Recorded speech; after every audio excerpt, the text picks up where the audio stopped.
Hi hello வணக்கம் and welcome to cricket Indians Tamil channel. இந்த வீடியோவில் நம்ம அதை பற்றி பார்க்க போகிறோம் அப்படின்னா, செப்டம்பர் 19 இந்தியா வர்சஸ் பங்களாதேஷ் மோதிர ஃபஸ்ட்டு டெஸ்ட் ஆரம்பிக்குது.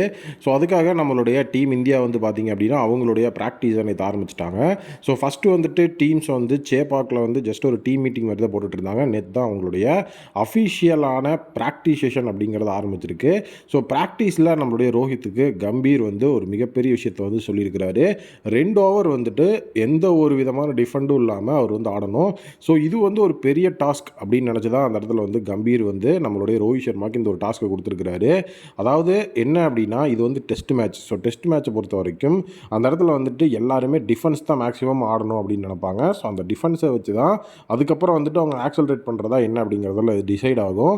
பட் ஆனால் கம்பீர் என்ன சொல்லியிருந்தார் அப்படின்னா, நீங்கள் 2 ஓவர் டிஃபென்ஸ் அப்படிங்கிறத ஆடாமல் அட்டாக்கிங் ஆடணும் அப்படின்னு சொல்லிட்டு, அதுவும் யாரோட ஓவரில் அப்படின்னா பும்ராவோட ஓவரில் அப்படின்னு சொல்லியிருக்காரு. பும்ரா நம்மளுடைய ரோஹித் சர்மாவுக்கு ஓவர் போட்டிருக்கிறாரு. டோட்டலாக எனக்கு ரொம்ப ஷாக்காக தான் இருந்தது. ஏன்னா இதெல்லாம் ஹிட்மேனுக்கு ஒரு டாஸ்கே கிடையாது.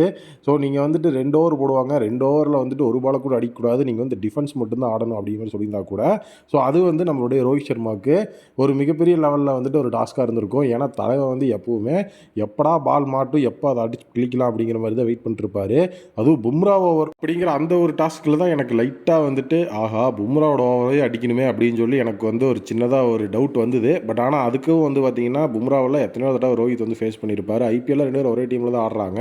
மும்பை இந்தியன்ஸோட நெட்ஸ்லாம் நிறைய தடவை ஃபேஸ் பண்ணியிருப்பார் பும்ராவை. அதே மாதிரி ரோஹித் சர்மா பும்ராவை 2-3 தடவை பெரிய ஷாட்டுக்குள்ளே அடித்து பறக்க விட்டார். 2 ஓவர் ஃபுல்லாகவே அந்த ஒரு இடத்துல பார்த்தீங்கன்னா டிஃபென்ஸ் அப்படிங்கிறது ஆடக்கூடாது அப்படிங்கிறது தான் டாஸ்க்கு. டிஃபென்ஸ் ஆடாமல் நம்ம எப்படி வேணாலும் ஆடிக்கலாம். அதாவது பவுண்டரி சிக்ஸர் மட்டுமே தான் அடிக்கணும்னு கிடையாது. அதை நீட்டாக நம்மளுடைய ரோஹித் சர்மா அந்த இடத்துல அந்த ஒரு டாஸ்கில் வின் பண்ணார். அதே நேரம் பார்த்தீங்க அப்படின்னா ரோஹித் சர்மாவோட ரோல் இந்த தடவை ரொம்ப குரூஷியலாக இருக்க போது. இந்த ஒரு பங்களாதேஷுக்கு எகெயின்ஸ்டான டெஸ்ட் அப்படின்னு நடக்கும்போது இது கண்டிப்பாக இந்தியா வர்சஸ் ஆஸ்திரேலியா அப்படிங்கிற அந்த ஒரு பெரிய சீரியஸ் வருது. அதுக்கு நமக்கு ஒரு ஐ ஓப்பனராக இருக்கும். இதில் எல்லாருமே எப்படி பெர்ஃபார்ம் பண்ணுறாங்க அப்படிங்கிறத வச்சு தான் அந்த ஒரு சீரியஸ்க்கான ஸ்குவாடையுமே டிசைட் பண்ணுவாங்க. ஏன்னா கம்பீர் கோச் ஆனதுக்கப்புறமா அவர் விளாட போகிற முதல் டெஸ்ட் சீரியஸ் இது. பங்களாதேஷையும் வீக்காக எடுக்கக்கூடாது அப்படிங்கிறத ஒரு மிகப்பெரிய லெவலில் நம்மளுக்கு உணர்த்தியிருக்காங்க. பங்களாதேஷோட கேப்டனும் பார்த்திங்கன்னா, நாங்கள் 2 மேட்சுமே இந்தியாவுக்கு எகெயின்ஸ்டாக வின் பண்ணுறதுக்கு தான் ட்ரை பண்ண போகிறோம், ட்ராக்லாம் ட்ரை பண்ண போகிறது கிடையாது, எங்களுடைய கான்ஃபிடன்ஸ் ரொம்ப ஹையில் இருக்குது அப்படின்னு சொல்லி இப்போ அவங்களுமே அந்த இடத்துல பேட்டி கொடுத்துருக்காங்க. விராட் கோலியோட கேப்டன்சி அப்படின்னா இந்நேரம் அந்த பேட்டிக்கு மறு பேட்டிலாம் திருப்பி வந்திருக்கும். இன்னும் டீம் இந்தியா சைடில் இருந்து அவங்களுடைய ப்ரெஸ் கான்ஃபரன்ஸ் அப்படிங்கிறது இன்னும் நடக்கலை. அந்த ஒரு ப்ரெஸ் கான்ஃபரன்ஸை யார் அட்டன் பண்ணுவா அப்படிங்கிறதுக்கு தான் நான் வெயிட் பண்ணிகிட்டு இருக்கிறேன். ரோஹித் சர்மாவோட அந்த ஒரு மிகப்பெரிய லெவல் ஆஃப் ப்ராக்டிஸ் செஷனுக்கு அப்புறமா பார்த்தீங்கன்னா அடுத்த ப்ராக்டிஸில் மாஸ் காட்டினது விராட் கோலி. விராட் கோலி அடித்த ஒரு இமாலய சிக்ஸர். அந்த கிரவுண்ட், அதாவது சேப்பாக்கோட கிரவுண்டில் இருந்த ஒரு வாழையே தகர்த்தெறிஞ்சிருக்கு அப்படின்னு சொன்னால் அவங்களால நம்ப முடியுதா? அது உண்மை. நேற்று ட்ரெண்ட் ஆனதே ஃபஸ்ட் அதுதான். அதுக்கப்புறம் தான் ரோஹித் சர்மாவோட அந்த ஒரு ப்ராக்டிஸ் செஷனே ட்ரெண்ட் ஆச்சு. விராட் கோலியை பொறுத்த வரைக்கும் அவர் ஆகாஷ் தீப், அது மட்டும் இல்லாமல் குல்தீப் யாதவ், ரவீந்திர ஜடேஜா இவங்களெல்லாம் ஃபேஸ் பண்ணியிருக்கிறாரு. யாஷ் தயாலுக்கு நிறைய நேரம் பார்த்தீங்க அப்படின்னா பேட்டிங் டிப் அப்படிங்கிறத கொடுத்துருக்காரு.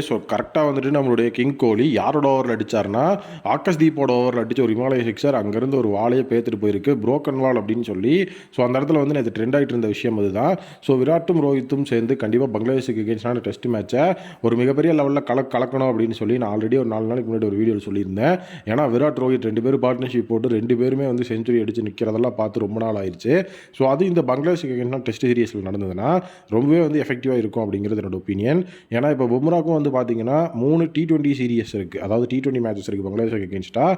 அதெல்லாம் ரெஸ்ட் கொடுக்க போகிறோம் அப்படிங்கிற மாதிரி தான் சொல்லியிருக்காங்க. அதனால் இது ஒரு பிரைமரி சைடாக இருக்கும் பும்ராக்கு. நீங்கள் என்ன நினைக்கிறீங்க? நம்மளுடைய இந்தியா பங்களாதேஷ் முதல்ல ஃபஸ்ட் டெஸ்ட்டில் நம்மளுடைய விராட் கோலி, ரோஹித் சர்மாவை எவ்வளோ ரன்ஸ் அடிப்பாங்கன்னு நீங்கள் நினைக்கிறீங்க அப்படிங்கிறத கமெண்ட் செக்ஷனில் சொல்லுங்கள். மீண்டும் ஒரு புதிய வீடியோ மீட் பண்ணுறேன். Thank you, take care and bye bye.